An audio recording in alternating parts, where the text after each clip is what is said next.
documentation is kind of almost overkill. And so I try to tee that up for folks that you understand up front that the bank is going to ask you for a bunch of information. Now, as part of that process, it's not uncommon for folks to turn in pay stubs, W-2s, and all that stuff. For us as a bank to get that information and say, okay, it looks like you worked less than 40 hours, or your year-to-date earnings are off. They're not consistent with what your salary is. We're going to ask you questions like why. Maybe you had some time off because you were sick or you were ill, or the company had a down period and you were laid off for a period.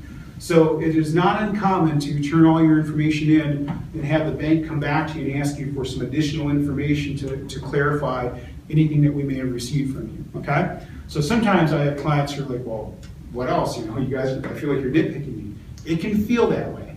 But what happens is, I always like to tell folks, it's kind of like my job is, I'm your attorney, if you will, okay? I'm going to plead your case with the mortgage underwriter.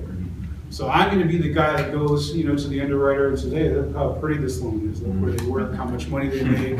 This is a good loan, we should approve it and let's get it closed, okay? That's my job, I'm your advocate, okay? In order to do that, I have to understand what I've got to work with.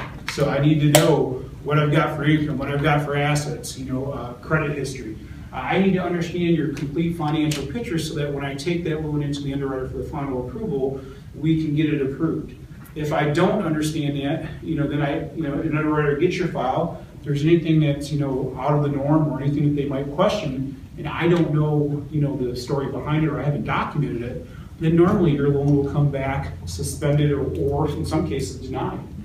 So it's my job to make sure that I do my homework. In order to do that, it's documentation. So it all comes back to a lot of documentation. That's probably the biggest trend, as far as mortgages. Because it used to be, if you go back, and I've done this a long time, if you go back probably 5-6 years ago, there were some loans we didn't ask you for anything. I don't need to see your proof of income. I don't need to see your proof of your down payment. Your credit score was high enough, great, you're approved.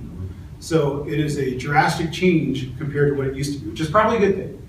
Because nowadays you have to actually qualify in order to get the loan. So the good part is it hopefully protects you from getting into something that you shouldn't.